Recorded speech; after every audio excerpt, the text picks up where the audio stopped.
you for listening to this episode of Get Your Shift Together Men's Podcast. For more information, please visit our website, menswinningscircle.com. That is, menswinningscircle.com. Let's win in the things that matter. All right, get on here. Let's get this thing started. What up? I ain't come to play no games today. I came to give punishment. I came to give the work today. I'm here for it. I don't listen to you. You lies ain't fair. I can see your mood kind of low key laid back, but listen, I'm still gonna give you that work today. You still gonna get it. I'm ready, brother. I'm ready. I'm ready. What's up, man? How you been feeling, man? You good? Nah, man. I'm good, boy. I'm good. I'm excited. I'm choosing right now because you said it earlier before when we were in production. I'm choosing, man, to speak life. Yeah, definitely. Yeah. It's gonna be all right. It's going. It always turns out all right. It always does. Yeah. I've been a big podcast listener, book reader, but it's different when you really got to put it into action. When you're really in the trenches, you could watch The Secret 5 million times a day, right? But when you got to walk and live in that thing and like say, okay, this is going to happen, this is going to work out for me. It's different. You got to put your faith into action. And that's what, that's the place that I'm in right now. And I'm just putting it into action and everybody like, Jay Walker's going to be fine. Right. But then you're the person in it and you're just like, oh my God, you start getting that self-doubt. But you just got to put it in action, man. So that's what I'm walking, talking, living and breathing today. And like I say, every week, kids is good, family's good, God is good. So I'm fine. You feel me? Let's go. You feel me? Let's go. Listen, I'm on a different little wave today. You see, I got my coffee. I know in some arenas, the coffee is kind of outlawed. You know what I'm saying? Caffeine beverages, you know what I'm talking about. But I'm on it today. Listen, fellas, welcome. Y'all come on in. Yeah, y'all go ahead and share this, man. We're gonna have a great time today. Welcome to the Get Your Shift Together podcast. Yes, we're trying to win in the things that matter. I'm joined today with my man DJ Walk. As always. Kimon out of pocket today. It's his Kimon. Same thing happened to Kimon happened to me. Kimon's wife and his son's birthday on the same day, bruh. Wow, how does that even happen? Wow. How does that even happen? It just happens. My wife, Camden and Shanae birthday on the same day, bro. No, how does that even happen, though? That's crazy. What happens is, though, it sucks for the wife because you spend most of the years doing the birthday for the kid and blah, blah, blah. It sucks for the husband because you about to break off some change on the day. You about to break off some change. Anyway, hey, look, I just want to tell the fellas, listen, y'all need to, matter of fact, let me put this thing in the comments right here.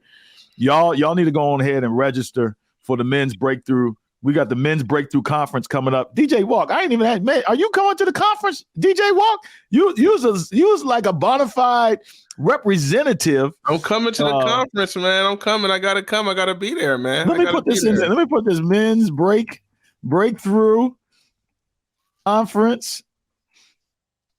And it's in the DMV, man. It's in the DMV, and man, I'm excited, man. We coming to the DMV, y'all. We coming to the DMV. Y'all need to register right now. At first, Jay, they told us that we could only have 100 people because of COVID. Well, y'all already know everybody loosening up the COVID. I was in a meeting today with the mayor and Euclid. We was having this meeting on nobody had no mask on in there, and that was in the municipality building. The thing has shifted, bro.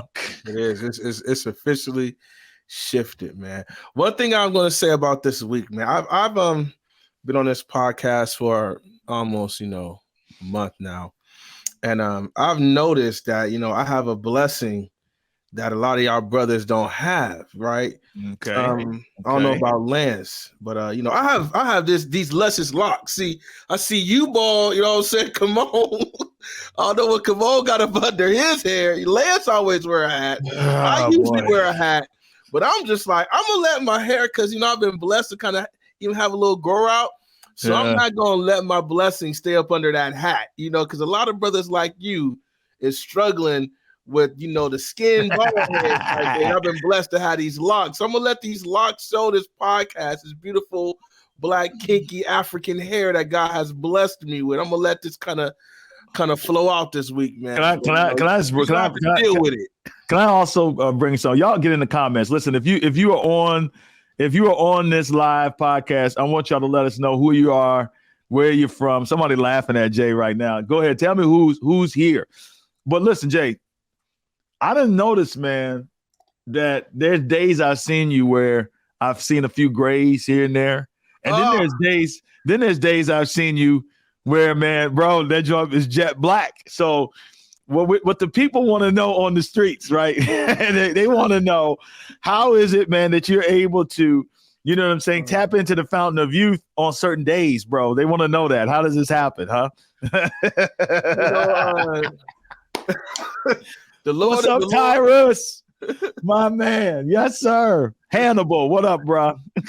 Lord of miracles, man. He turned water into wine. So, some days I get up, man, I'm just blessed, man, to go back a couple years, and then some days I might, wake up and maybe a little, gray in there. But this is a good what you should have started off and said, we all got our struggles. Some of us got hair struggles. We deal with the grays. Some of us don't got no hair. You know what I'm saying? By the way, let me tell you something. Somebody told me being bald was low maintenance. It is not low maintenance, bro. I gotta shave every other day, man. It's crazy. Anyway, fellas, the Men's Breakthrough Conference is coming up the first weekend of April. We're gonna be in the DMV. We thought it was only gonna be 100 spots, but we wide open right now. I understand we got 500 spots. Fellas, y'all need to go ahead and register right now. This is going to be the premier conference for men in America. Yeah, I mean, y'all listen. Yeah, we've been waiting. Anyway, listen, we got a lot that we got to talk about today, and I'm about to bring some punishment to this brother that we about to bring on here right now. He owns a lot of people. He's a media mogul. Yes, we know that. We know that he has a rolling podcast, and his anytime black people say little, that's they throwing shade on something. And it's little hate. Yeah. Little hate. Yeah, he's got his little, his little G-Wagon. He got his little G-Wagon. He rolling around, always talk about what he doing this on social media. He doing that. He's this, that, and the third. And like, what I have discovered is the way he be owning people on social media and on his radio show. You know what I'm saying? Those are some straight rookies out there. They don't got no verbal skills. They don't know the nomenclature. They don't have the articulation. They don't have none of that. But he done listen. You in a different space today. You in the Get Your Shift Together podcast. So I hope, James Lewis, that you got your shift together today. Go ahead, bro. Whatever sports take you got, bring it. Because I'm talking all things today. Come on. No, I mean, I think I wanted to get into the conversation that you were going to have, man. I think that, Myron's going to talk about LeBron James and the concept of what GOAT means. I think that's a conversation that, in many ways, all jokes aside, is kind of antiquated. It's a conversation that we've been having in barbershops and at after church dinners for many years. But I want you to set it up, Myron, because you have one viewpoint. I agree with a little bit of your viewpoint, but I have another viewpoint. So I want you to start off. Hey, Jay, anytime they tell you to start off, that's typically. You ever watch these duels on these Western movies, and hey, you take this first shot. Listen, that's a setup, man. Man, bro, this is your spotlight, Jay. Go ahead, tell us, man. At the end of the day, so Myron is going to tell you guys, and Myron is absolutely. All right, well, let me speak for myself. See, you're not going to speak for me. The concept of getting your shift together, that winning in life is more important than winning on the court, is more important for Tom Brady to be at home with his kids and raising his teenage children and with his beautiful wife than it is for him to chase an 8th Super Bowl. I actually agree with that. I don't think that MyRon is incorrect in that assessment. That's not my position, but go ahead. I don't think that's wrong. But I, as a corporate shill, which is what I am, as an ultimate capitalist, as a person who literally drives around in a floating G-Wagon studio, and the next move is going to be a yacht. So you know, in a few years, get it off, brother. Get it off. Get the stuff in corporate America, MyRon. What MyRon doesn't understand because MyRon's job is to save souls, and his job is to make people better, make communities better, to drive not just content, but to actually create communities that are superior. MyRon forgets. If you're a season ticket holder to LeBron James or a season ticket holder to the Michael Jeffrey Jordan back in the 90s, you're not there to watch LeBron James be a better father than Michael Jordan. You're not there to watch LeBron James be a great person. You're not there because LeBron has a school in Akron for gifted kids. Those are all fantastic and wonderful things. I'm sure that the angels are writing it down and his name is etched in the book of life. But that's not why I buy season tickets. When I was a season ticket holder to the Phoenix Suns, I watched Devin Booker put up 56 points and get beat by 30 points. I'm there for winning. So when we have this GOAT conversation, is it your job to be the GOAT, those that chase that? Is it the GOAT of fatherhood? Is it the GOAT of being a political activist? Is it the GOAT of Steph Curry? We don't talk about Steph Curry being a great guy, but he's the GOAT of shooters. So I always ask this question to anyone when they have the Jordan-LeBron comparison. If your life walk depended on one game, meaning that they're the guys with the guns had the guns pointed to your head, they said, DJ Walk, you got one game. If you lose the game, we're gonna blow you away. Are you taking LeBron James or are you taking Michael Jeffrey Jordan? Anyone that's on this podcast watching would take Michael Jordan 10 out of 10. Let the man answer. Let the man answer the question. Let him answer. Let the man answer the question. So I have to tiptoe around this answer very lightly because I'm not saying I know LeBron. Me and LeBron are close, but I know people around his camp. Okay. You know, people I respect that. Roll with him. I know his DJ, his personal DJ. I know like a couple other people that are in his camp. So I will say this.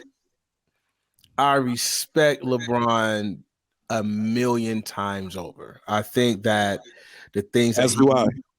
I think that there's no cap in these statements. There's no cap in these statements. Okay? Man, you started capping when you started telling us all the people you know and started name dropping. Man, go ahead, man. Just shoot your shot, bro. There's no cap in these statements. But as far as, because I grew up in the 90s and I've seen the impact of Jordan and, you know, the killer instincts and, you know, how he just goes and just guts people from the inside out. So if I really had to take Game 7 somewhere else on the road, my team against their team, 3 minutes left on the clock, I mean, I think anybody would be hard pressed not to take Jordan, and that's not a slight towards LeBron. It's not a slight towards LeBron. And I'm saying, it's just that the proven animal instinct, killer instinct, gut you instinct, don't care, will shoot on your logo and leave and not even shake a hand. Right. The care about sportsmanship, but really don't care about sportsmanship. Right. I mean, that's Jordan all day. I think as the league progressed, it got a lot softer. That's a known fact. You guys sound like a bunch of old men. Hey, listen. I'm saying that MyRon is wrong, but for the right reasons. I mean, none of you guys have represented me properly. Family is first. All of that stuff. But to be the GOAT, To be the GOAT, you have to make sacrifices. To be Jordan, you got to make sacrifices. To be Brady, you got to make sacrifices. To be Muhammad Ali, you got to make sacrifices. Muhammad Ali, he may have needed that three-way before the second Frazier fight to win that fight. That's some GOAT level stuff. That's not necessarily what you want in the Get Your Shift Together podcast. That's what Muhammad Ali needed to win the Thriller in Manila. Okay, listen, hold on. Now you wait one doggone minute. You're on my show. This is not Paragon 7 Studios. You'll sit here and you'll answer the questions. I want to ask you a straight up question. Absolutely. And I don't want you tiptoeing and dancing around with your little verbal gymnastics.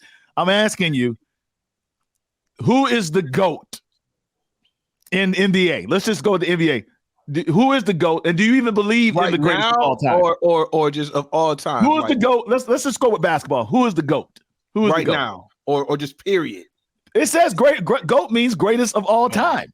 I'm asking y'all, who is the GOAT? I'm really curious. To me, it's Michael Jordan. But if you ask my father that, he'd probably say Bill Russell. It really depends on your era. That's why I'm real careful with that, because the era that people saw, people thought Jerry West was the GOAT when he finished. People thought that Magic was the GOAT when he was at the end of his career, where Jordan was coming up. To me, it's Michael Jordan, unequivocally. But I do respect people that say that Kareem is the GOAT. I don't know if it's absolutism, and that's my honest answer. All this is I don't believe that's your honest answer, but I'll take it anyway. All this is cap. You cannot look at yourself in the mirror and say that Michael Jeffrey Jordan is not the GOAT of basketball. Not only is he the GOAT of basketball, he is the reason why sports is where they are right now. What? Definitely. I can't even take it that far though, Walk, because hold on. Bill Russell has 11 rings. He's got to be in the combo. Listen to me. The endorsements, the advertisement, the shoe branding, all that came from Michael Jordan. We would not have LeBron shoes. We would not have KD shoes. We would not have the Kyries if Jordan didn't break that door down as far as endorsements and advertising. I have a question. Do y'all know what the number one selling shoe is? Do y'all know what the number one selling shoe is of all time? The Nike Monarch. No, it's not. Yes, it's not. It's Chuck Taylor's. Chuck Taylor's. It's Chuck Taylor's. I mean, if we want to start making the GOAT somebody who sold sneakers, then make it doggone Chuck, doggone Taylor. I agree with Myron on that. It's like saying, is Tiger Woods the GOAT or is Jack Nicklaus the GOAT? It just depends on who you're asking. Listen to this. I want to read something to y'all. And this is a friend of mine, Craig Bardo, says this. By the way, Craig Bardo played with Isaiah Thomas. He played for the University of Indiana. And you can follow all this. But anyway, he says this. He says the GOAT. He says the GOAT averaged 22.9 rebounds a game for his career. The GOAT had one season where he averaged 50.4 points a game. He also had a season where he averaged 44 points a game. The GOAT played before shot blocking stats were kept, and it said that he would have demolished those records. What is this? The following season, he averaged 50, responding to criticism that he shot too much, and he led the league in assists. One ring. Holds 72 NBA records. 100 points in a one ring. I'm just saying. What I'm saying is, this man is saying. And Will Chamberlain was a foot taller than everyone. He averaged 50. It doesn't matter. Byron, if you were playing against a bunch of 4'11" guys, you would average 50 points a game. Even as a 45-year-old, you put up 50 a game. You know what? You should be ashamed of yourself to make those kinds of arguments when you know it's unfair. Listen, if you're better than everybody, you're just better. I get that. Here's my argument. I must tell you where I am on this. I think the GOAT argument is stupid. To me, it's stupid. The greatest of all time. To me, it's the most subjective argument on the planet. It's very subjective. My father, when Jordan was coming around, you know what my father used to say when he used to watch Jordan? Why is he turning the ball over so much? Why is he so fancy? Why is he so fancy? Why won't he just put the ball in the basket? He felt Jordan was too I don't know. He felt like he wasn't fundamental. Literally, he looked at it. It didn't match his. When I talk to my father about greatness, you know who he talks about? Oscar freaking Robinson, man. He talks about that guy. I'm just saying, I believe in G.O.A.T, the greatest of their era. Greatest of their era. That's my opinion. I'm with you. And all these Jordan fans that I was talking to a guy yesterday. He said to me, he literally said to me that Jordan has done something that nobody else has done. And so I said, okay, that's fine. I was just like, but he's still built on somebody else's legacy. Like, absolutely. Jordan built on somebody else's legacy. Like Muhammad Ali had an impact on Michael Jordan. There are people, Arthur Ashe had an impact on Michael Jordan. Like, I just, anybody that keeps, it's making me upset, this talk that Jordan is the greatest because he played in the freaking 90s. Like, I think that greatest means different to everyone, MyRon. I think Jordan may have had the greatest career as far as fanfare, being at the right place at the right time. And like Walk said, the shoes, NBC basically showing his picture every 10 minutes, winning, going 6 for 6 in the championships. Those things really matter. But would that have happened if Magic and Bird did not create a platform for basketball to be on television? Or Magic and Bird, NBA Finals was on tape delay on UHF channels at 1 a.m. You know, I think greatest of era is so important. You mentioned Muhammad Ali. I don't think that Muhammad Ali could beat Tyson Fury. It doesn't mean that Tyson Fury is greater than him. Tyson Fury's 6'10", 300 pounds. It's just a completely different era. With Muhammad Ali at his heaviest was 210. You know, when he got up to 220, when he was old, he was considered to be fat. Joe Frazier was only 198 pounds. Rocky Marciano was only 187 pounds. So to compare him as a great heavyweight that was 49-0, Tyson Fury would knock him out in 2 minutes because he's 100 pounds heavier. So I just think I agree with you. Hannibal said you're reaching down. An era-based discussion. I agree. But I will say this, man, the things that LeBron has done, you know, is it's incredible. Every team that he went to, he was the franchise player. He was a number one option. And every team he went to, he won championships. Even for our beloved Cleveland Cavaliers, when we thought that Cleveland couldn't win a spitball contest. You know? So that, you know, we just can't overlook that, man. He brought a championship to this city that haven't won anything in what, like, right, 64, 66, almost 70 years. 70 years. So, I mean, that type of stuff you can't overlook, and it has to kind of go into that conversation of the GOAT. I think when it's all said and done, I think he might grab 2 more. And honestly, I think if he grabs one with his son, I think it's a wrap. I think we'll never ever see that again. MyRon, if I'm saying, even if LeBron grabs a chip with his son, and y'all know how much I love LeBron, I'm gonna be like, man, that's incredible. How would that be possible? Are you guys in a movie fantasy land? Hey, listen, we know what your take was last week. You want to chip at 40 with his son, Bronny? Are you crazy? Like, if there's anybody that can play till 40, it's LeBron. But let me say something here. So I want to go to something DJ Walk said though. It doesn't matter what LeBron does. LeBron can average 100. I'm not gonna make him the GOAT because LeBron benefited from Jordan. I just don't. We should not be calling somebody the greatest of all time. I just think that's something. You're saying that we all stand on the shoulders of other people. Your legacy, your greatness is connected to somebody else's greatness. And then this Tom Brady stuff. So I'm gonna go to him. There's no argument. It's insulting to me that they call Tom, and especially in football, that Tom Brady is the GOAT. And how could, first of all, this man does not run, he does not block, he does not hold, which is mostly what they do for Tom Brady, but that's a whole nother story. He doesn't do any of these things. He doesn't catch the ball. Because he was on 7 championship teams. I don't know how many Super Bowls he won. So the quarterback is a GOAT. You're telling me that Tom Brady is a better football player than Jerry Rice? You're telling me he's a better football player than Jim freaking Brown? You're telling me that he's better player than Jim Brown? Have you seen the highlights of Jim Brown? Jim Brown on the football field looks like Wilt Chamberlain on the basketball court. But once again, Jim Brown was 30 or 40 pounds heavier and faster than everyone on the field. And so y'all think Brady is the greatest football player of all time? No, I will say that Brady is the greatest quarterback of all time. He's had the best career. Thank you. I don't know if he's the best football player. He's had the best career. quarterback. Who is the best football player you've ever laid eyes on with all the NFL films and stuff? It's not Tom Brady. To me personally, I would say that it's Lawrence Taylor to me, or Jim Brown. It's Lawrence Taylor. It's very Barry Sanders. It's one of those three. You know, Lawrence Taylor, Sanders. I'm very biased.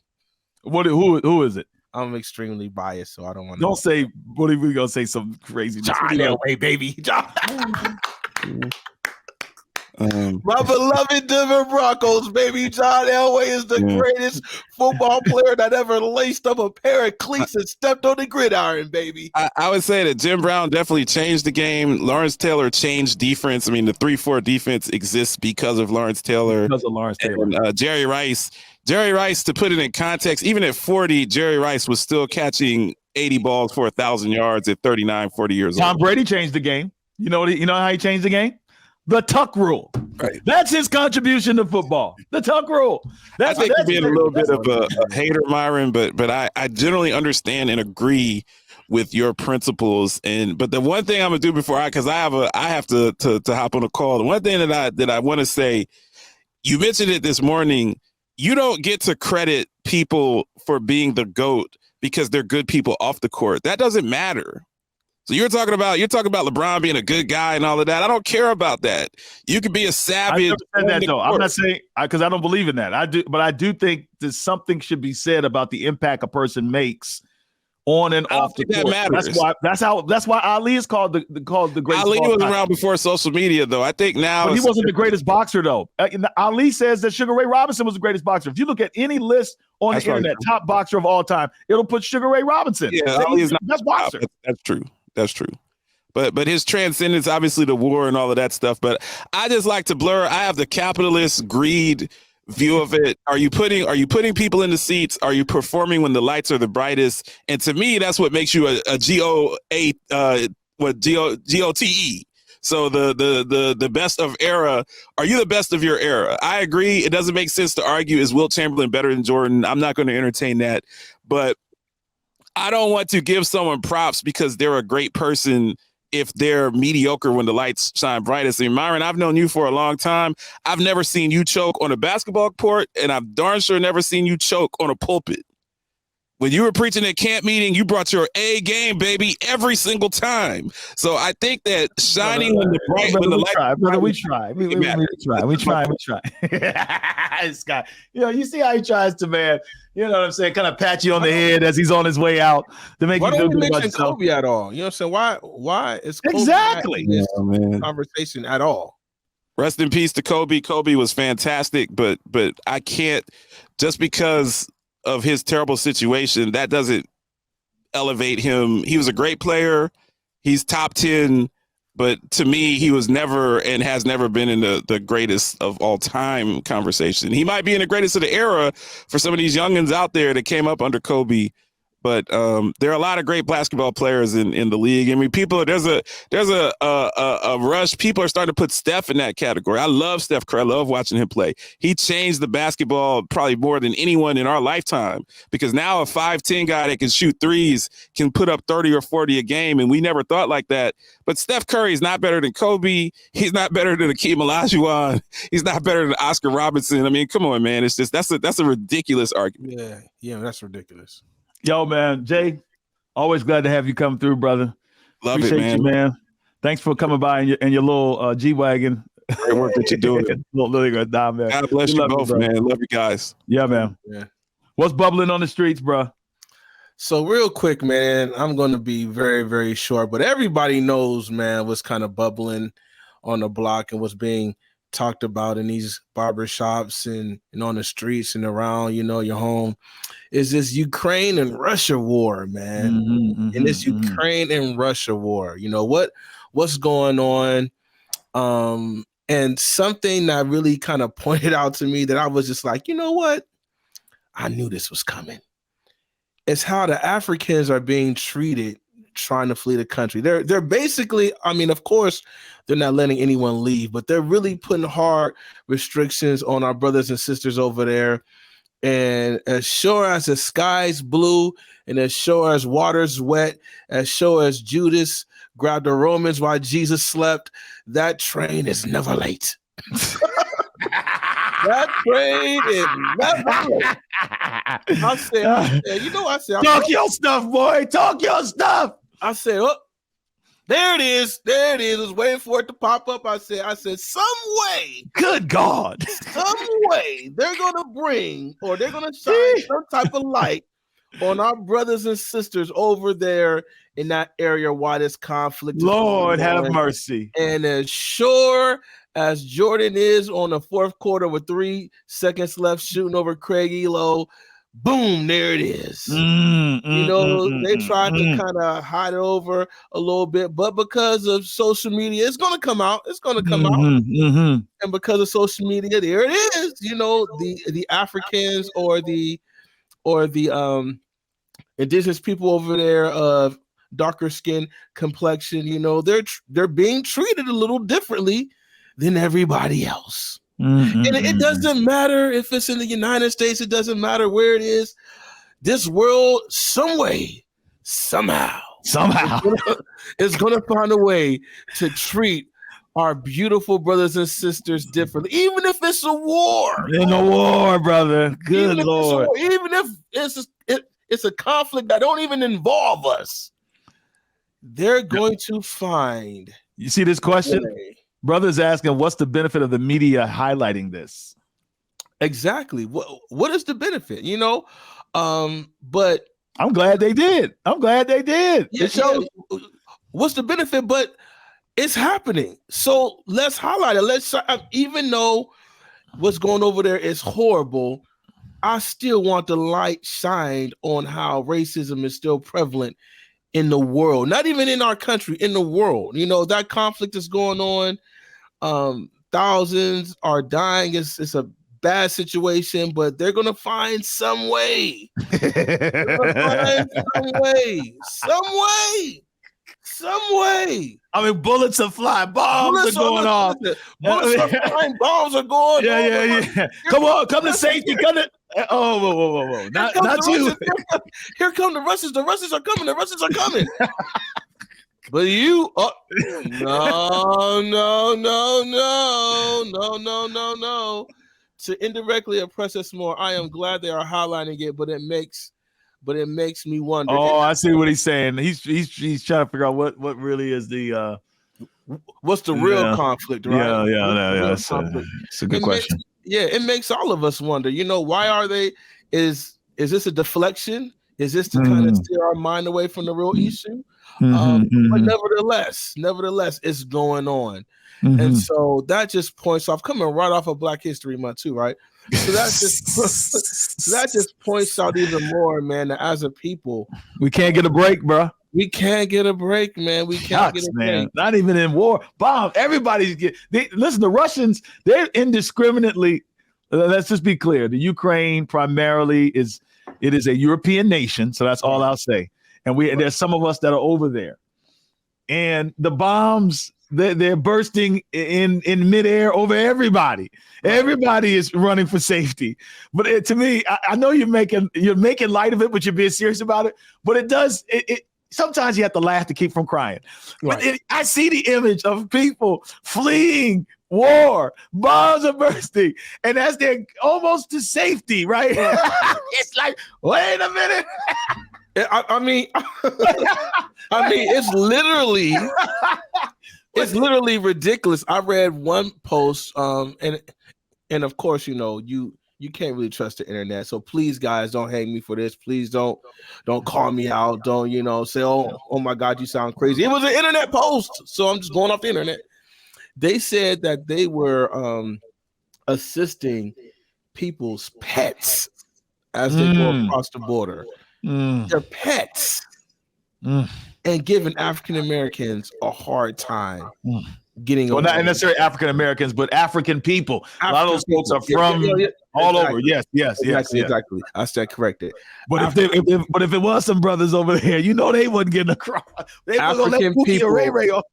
African people a hard time fleeing to safer boundaries where the conflict is not going on. African and Caribbean for sure. So, you know, I don't know how true that is about the pets, but for it to even be spoken, it just drives a point home, right? And so You know, usually I come with a little hot gossip and all that other stuff, but you know, this is a very serious topic about how Hey Jay, man, this dude is saying that it's not just internet. The Jamaican Gleaner, which is I'm assuming, Michael, it is it's one of the periodicals in Jamaica, is reporting that some Jamaicans are being discriminated against over there. So there you are. The Gleaner, let me see. Yes, okay, it is. It's a respected newspaper. It's reporting that they're not letting. Hey, man, I have so many thoughts about this. A Jamaican brother trying to get across, man. There's war going on. And it's you not know, funny, but it's funny, man. It's just like, and you know, for a Jamaican brother to want to leave, it's some serious stuff going on. Like, give Garnett K, let's you try to get it going. You know what I'm saying? But you know, oh man, we got to move on from this, but I think that was a great take. I'm glad you raised this because it's I know people are talking about it on our timelines, but I want to make sure everybody recognizes that this is happening. You listen, when you talk about bubbling on the block, you went all the way to the block in the Ukraine, brother. Anyway, listen, I take my segment serious, brother. Yes, brother. Yes, you do. Hey, look. So, all right, guys, listen. We're going to end here because this subject. And so Jay, I put this. We're going back to this GOAT conversation. And I just want to tell you why. Don't worry, it's not going to be the same old dry conversation. But I put a post up, and I know why people did not receive what I said because it came from me, and I have been caught up in LeBron's sophistry. I love LeBron James. I was here in Cleveland in 2016. I see what he does for the hood. I love what he represents. I love his family. I like that he brought up all these brothers from the hood that surround him. So anyway, my wife and I were watching The Last Dance again the other day. She had never seen The Last Dance about the Bulls. So we were watching it. It's great. And I'm putting my wife out there. But my wife had made a comment, and I posted the comment on social media. And she told me not to tell them it was from her, and I didn't. But since then, I have gotten some low-key permission from her to she was the one. And this is what she said. She was like, she basically said men prefer MJ to LeBron because MJ fits the societal alpha male testosterone, I'm gonna son you persona more than LeBron does. That was her quote. And I added the other parts to it. But I couldn't help but think, right? So if we were to, now a lot of people can't handle this conversation because anytime you put Jordan and LeBron in the same conversation, it creates. But I'll use another example. I think sometimes testosterone, right? Men, we would prefer maybe a Bill Belichick to a Tony Dungy. Tony Dungy was, not fiery. He didn't. But I think the point is this, that for whatever reason, men prefer Jordan's persona of killer, right? Our superheroes are stoic. They're unemotional. They don't express themselves. They value work over relationships.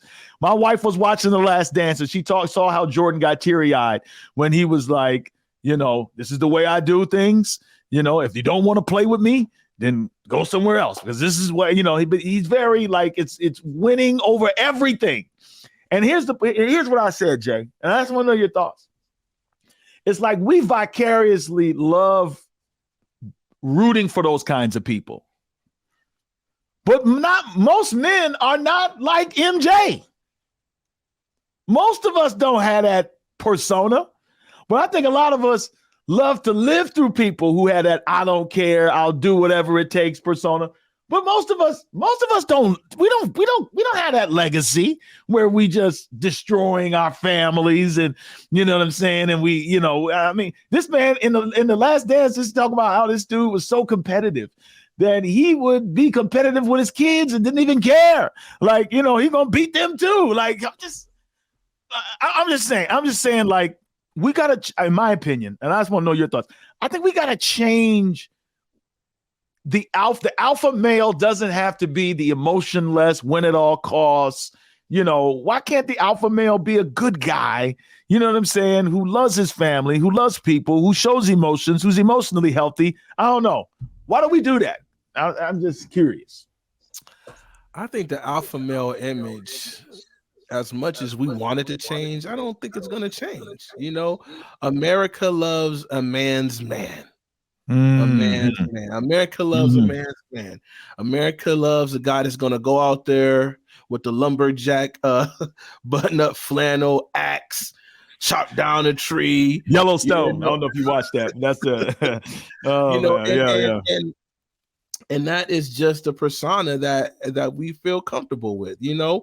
Um, I find myself, wanting to portray I gotta be a manly man. I gotta be a man. This is the legacy that I want my son to see. I want him to see daddy out there cutting the grass, hard work, doing what's needed, because I want to instill those principles with him. Very funny, kind of off topic, but very funny. So a lot of people has have given me these crossbodies, the little crossbody bags, and I just can't get down with them, man. I can't get down. I'm just like, I asked my friends, I was like, dude, how do you feel about men wearing these crossbody, bags? And they're just like, they're purses, they're male purses, and it kind of softens up. You don't care if that joint say Gucci on it or not, huh? I don't care if it says product, Chanel, Louis Vuitton, and part of my psyche is because it's not coming off as a manly male image, growing up, we didn't see the OGs around the hood in Youngstown wearing crossbodies and all that. So, my grandfather never wore a crossbody. We got guys that's taking it so far that they're kind of like, wearing purses, wearing hand purses. And I just think that the image of the man is really changing, being softened up, but it's not the image that real men want to see. I don't know if you grab that, right? The image of I'll say it one more time, the image of the male is being softened up, but are you saying that in a positive light or are you saying that in a negative light? Okay, is it positive or is it negative? Well, listen what Michael Frazier says. He says, but to be a man is also to be self-aware. You can work with your hands and still have compassion, handle business and still have some squeak in them, read your Bible and still have a sword like Peter. I feel that. But for our younger generation, are they deciphering that? Or what is the image that we want to portray to them? Because we know that there's a lot of gender bending going on in social media, in the media period, but is that the image that we want I'm not saying yes, I'm not saying no. I know being emotionally aware is very important, and I push that. It's okay to cry. It's okay to say that you have some emotions. I'm not saying that to basically hide that and just be this man's man and not show no emotion, but it's a fine line that we got to walk so we can portray that image to our sons or even the men in our community so that they know, what role they're going to take for their families and in society. Man, it's funny. I like how you said it was off subject. It wasn't off subject at all, bro. That was spot on. And I'll tell you, one of the big issues I had in my marriage, and on this podcast, people are going to hear me talk about this a lot. But I'm talking about one of the things that me and my wife would stop talking to each other for days over and just have these knockdown, drag out fights in the marriage was over my son. It was over the raising of my son, not my daughter. I wasn't in them streets screwing around with nobody. It would be over my son. And I used to feel like, my wife would interfere with me. I almost had this possessiveness, like, this is my job. You handle Taylor, it's my daughter, and I have Camden, and you stay out of it. Now, in hindsight, I realized I was wrong, right? But I did feel like she was softening him a little bit, and then here's what happened. Short story, man. I started losing connection with Camden. Yeah, my wife wisely was seeing some stuff that I was missing with him because I was uniquely trying to raise him the way my father, raised me. Right. And so I say all that to say this, man. I told her this, right? And because she was right on that. But then I said this to her. I said, but honey, I was just like, my real concern is that I want to leave this kid a legacy of what being a man is so that he can one day attract somebody like you. I'm just saying, like, How do you think the way he's going right now that he will be able to be a husband to somebody like you? See, with my wife, bro, and this is the real life stuff. See, Michael Jordan can get away with, you know what I'm saying, being whoever he is and being that type of alpha, and you know, he's in a different place. Maybe in my world, I've got to be a leader. I gotta be in touch with my emotions. You know what I'm saying? I got to be well-rounded with my wife. I don't know about you, but I can't get away with a lot of BS. My stuff got to be tight in every area. And that's why I was saying to her, like, okay, I hear you. I may not. Okay. So I need to add this to my repertoire. But don't you want him to be able to be able to marry somebody like you one day? Because if he's like he is now, and I'm saying soft is not just, I hate to use the word soft because people may misinterpret it, but you know what I'm saying when I say soft. I'm saying like he need to have some stuff inside of him to be able to handle what life gonna throw at him. And especially as a black kid, a black boy. I don't know, you know. Yeah, it's definitely a very delicate dance that we got to do, you know, because we definitely want to build men, but we definitely don't want to build a man, because I have a son too. We definitely don't want to build a man that's not in touch with his emotions, that can't connect to his family, that can't connect to his wife and his children because he's too busy trying to be a man.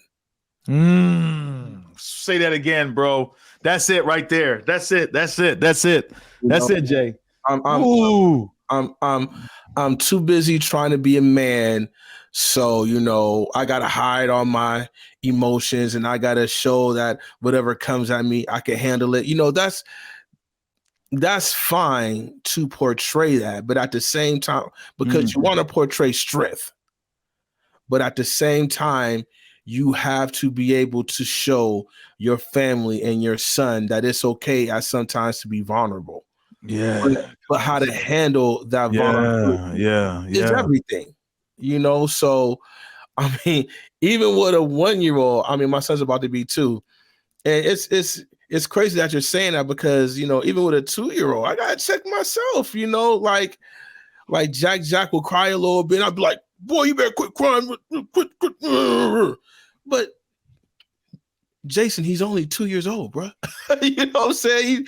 He's gonna cry over a ball that you took from him, or like, you know, if he can't get his favorite toy at that time, and he's 2 years old, you know, that's okay. Of course, I'm going to show him how to emotionally regulate those feelings, you know, but at that time, being 2 years old, it's not time to push him around and say, be a man. It's time to love him and talk to him about it and try to get him to understand that he needs to control his emotions, but it's okay to feel sad. It's okay to feel disappointment. You know, it's just a fine line that we have to walk that I think that every father, especially in this new era, 2022, you know, the 2020s, I think, you know, in this era is very important, man, that we, in some instances, man, we just get it right. It's unsustainable. I would say, I don't know Michael Jordan, right? None of us do, but I'm saying from what he's just a symbol. All right. But I'm saying, so whatever Michael Jordan portrays, the killer, the tough, the win at all costs, you know, the competitiveness, I know from personal experience that that's not the legacy I want to leave for my son because it's unsustainable. I don't know any men that live like that forever that die happy, and that their kids, you know, at your funeral, I mean, my son's not gonna be like, man, my dad was so competitive, man. My dad won at all costs. What they remember is experiences. They remember memories, moments of connection. You know, I want to, you know, if there's something I can leave with a brother on here, I believe every man's responsibility is to create memories. That's what a legacy is. A legacy to me is not something you leave, it's something you live. So whatever I'm living right now is what I'm going to leave. And so I need to, so instead of just buying stuff, I'm trying to create, this is the shift I'm trying to make right now, Jay. I'm trying to make a shift to create memory. So we bought him the Jordans for his birthday. I hope he doesn't even see this because it's supposed to be a surprise. But anyway, we bought him the Jordans for his birthday. But I made sure, I was like, look, that ain't no memory. When he get older, he ain't gonna be like, I got Jordans for my birthday. He got Jordans for days. Man, I'm giving this man some money, $500, and I'm like, yo, go get crypto. I want you to go learn crypto and go learn NFTs, and I want you to start investing. Now that he will remember. You know what I'm saying? That's a memory. And so I feel like as a man, I'm in the business of making memories because that's what a legacy ends up being. It's the memories. It's not statistics. It's not money. It's not stuff like that. How about you, man? When you think of the legacy that you want to leave for Jack, you know what I'm saying? What's in your head? Of course, we want to leave some type of financial legacy. We don't want to create a generation after us that, is not aware of spending and budgeting. You know what I'm saying? That's just more. See, what you did is spot on. I want to buy you the Jordans, but at the same time, I'm going to buy you these stocks and NFTs so you can invest and budget. We got to have that balance. But, the legacy I want to leave my son is I just want to have him understand how important love is, how important Christ is, and how important hard work. Love, Christ, and hard work are three things that I really build as a staple of my life. I really want my son to know Christ, not because, I pushed it on him, but I want my son, through me guiding him, to find Christ on his own, and to have a love for Christ because the way that I treat his mother and the way I treat his sisters and the family, I want him to see the love of Christ through me. And I want him to grow up and say, you know what?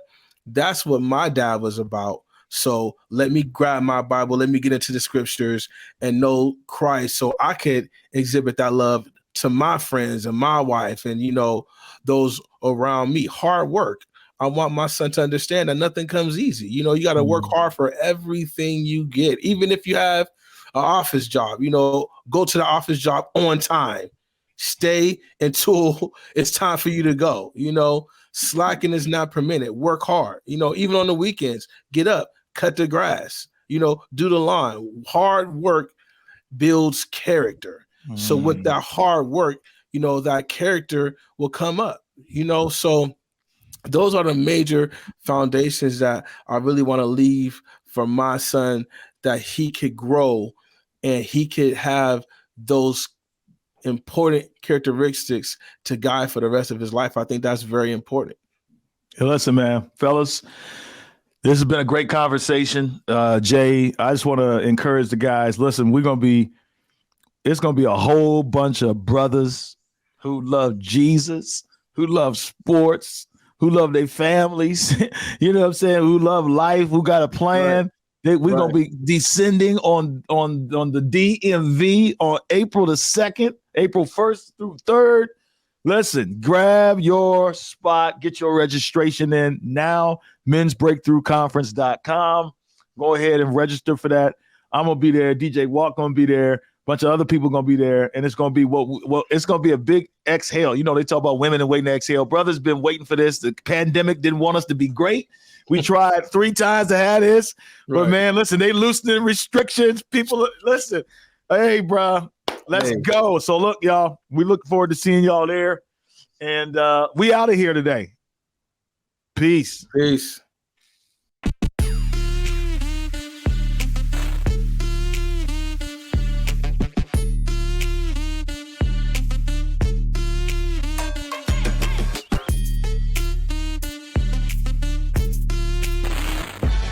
For listening to this episode of Get Your Shift Together Men's Podcast. For more information, please visit our website, menswinningscircle.com. That is, menswinningscircle.com. Let's win in the things that matter.